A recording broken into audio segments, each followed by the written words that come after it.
तो मुख्यमंत्री का संबोधन आप सुन रहे थे, लेकिन इसी बीच एक बड़ी खबर इस वक्त आ रही है। अखलाक लिंचिंग केस में यूपी सरकार को बड़ा झटका। यह बड़ी खबर है, केस वापस लेने की अर्जी कोर्ट से खारिज की गई है।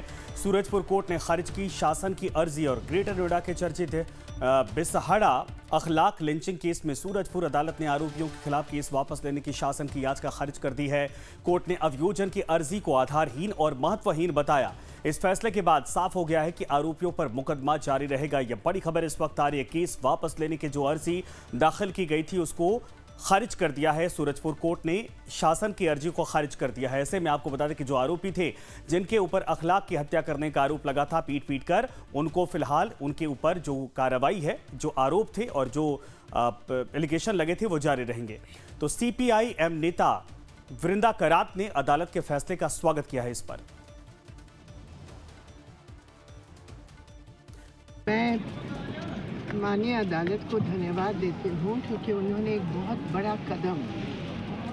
बड़ा कदम न्याय के पक्ष में आज अपने जजमेंट में दिया है, जो पूरे देश भर में एक बहुत इम्पोर्टेंट मैसेज पहुँचाता है। पहले बात यह है कि न्याय के पक्ष में रहने की बजाय उत्तर प्रदेश सरकार ने न्याय की तमाम प्रक्रियाओं को सबवर्ट करने का प्रयास किया।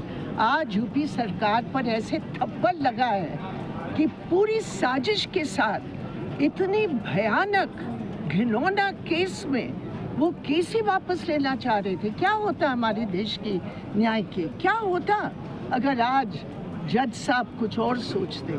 तो ये न्याय के पक्ष में ये अदालत ने फैसला दिया है।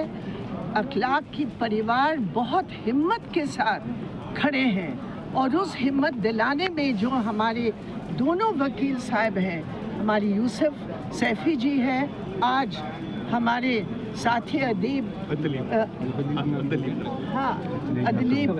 नकवी ने जिस तरह वहाँ बहस की और जिस तरह अदालत ने उस बहस को स्वीकार भी किया अपने जजमेंट में, हम समझते हैं ये न्याय के पक्ष में आज एक बहुत बड़ा कदम है, जो पूरे हिंदुस्तान इसमें स्वागत करे।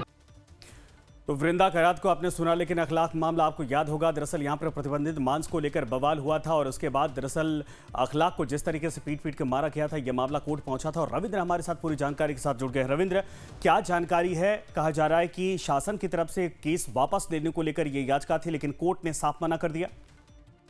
जी, बताना चाहूंगा, जिस तरह से कोर्ट ने ये जो सरकार की तरफ से जो अर्जी दाखिल की थी उसको आज खारिज कर दिया है। ये मामला जो है अब 6 जनवरी को फिलहाल जो सुना जाएगा, पर डे टू डे इस पर सुनवाई होगी। बता दें कि जिस तरह से जो है 2015 में 28 दिसंबर की ये घटना थी, जो अखलाक हत्याकांड था, उस समय एक प्रतिबंधित मांस को लेकर के जो अफवाह फैली और उसके घर पर कुछ लोग पहुंचे, उनके साथ मारपीट हुई। मारपीट में उनकी मौत हो जाती है, उनका बेटा घायल हो जाता है। अब बता दें कि जिस तरह से जो कोर्ट ने इस मामले को जो आज सुना है, उसमें कहा है कि जो सरकार की तरफ से, मतलब जो सरकारी वकील हैं, जो 311 में सरकारी पक्ष के वकील की तरफ से कोई ऐसे तथ्य ग्राउंड मौजूद नहीं था जिस पर जो है उस पर चर्चा की जा सके।